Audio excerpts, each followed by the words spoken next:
Hello, and thank you for watching this short video from Snohomish County Health Department sharing information about the health impacts of lead. Did you know that it only takes that very small amount of lead to poison a child? According to the Centers for Disease Control and Prevention, CDC, there are more than 200,000 cases per year in the United States. That is more than 10 times the amount that would fit in the Climate Pledge arena, and there are likely more cases that are not detected or reported. While every person is at risk of being exposed to lead and lead poisoning, some individuals are at a higher risk than others. The increased risk can depend on a person's age, their existing health condition, as well as their diet and nutrition. An individual's environment, as well as the length of time that they have been exposed to lead, will also factor into how they are impacted. In children, lead is most damaging when they are 6 years old and younger for many reasons, including because children are growing at a very fast rate. They are growing bones, developing stronger muscles, and creating many connections in their brain and nervous system. Also, because children's bodies are not fully developed, they are more susceptible to the risks of lead poisoning.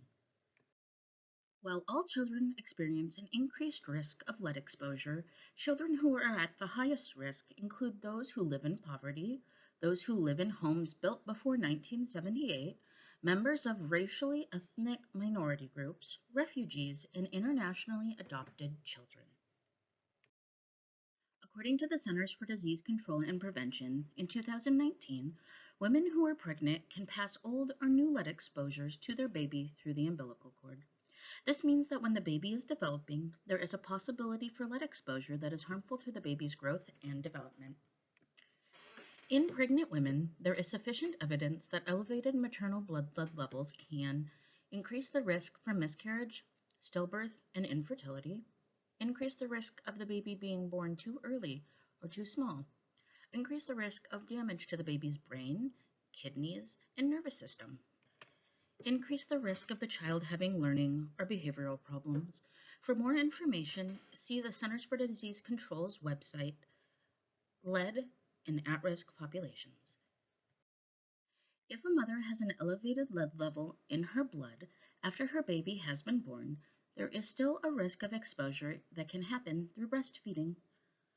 However, because of its positive impacts, breastfeeding is still encouraged unless the baby's lead level is elevated and not decreasing.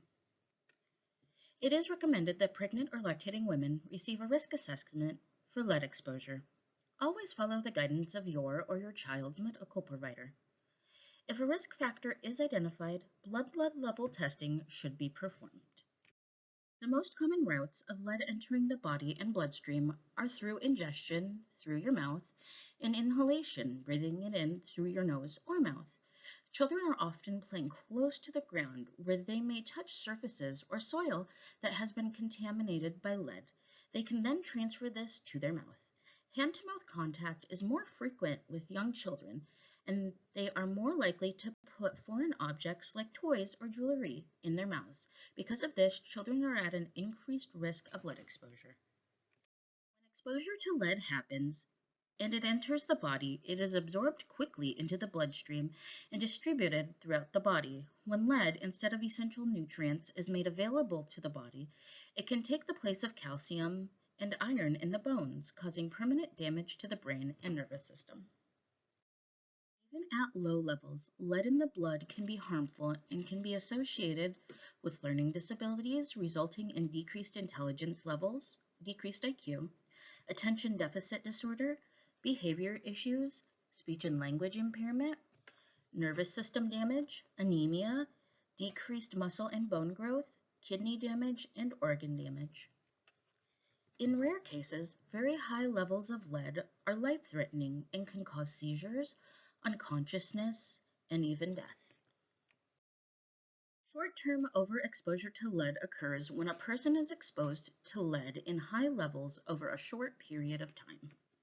Symptoms of short-term high-level lead exposure may include abdominal pain, constipation, feeling tired or fatigued, loss of appetite, irritability, memory loss, pain and or tingling in the hands or feet, or muscle weakness. At much higher levels, lead poisoning can lead to seizures, comas, and even death. Symptoms can be easily overlooked or attributed to other illnesses, as they often occur slowly over time. Children can appear healthy while being exposed to lead, as there is often no immediately visible symptoms indicating lead poisoning. Thank you for taking the time to learn more about the health impacts of lead. Check out our next video to learn more about the simple steps you can take to reduce the risks of lead exposure.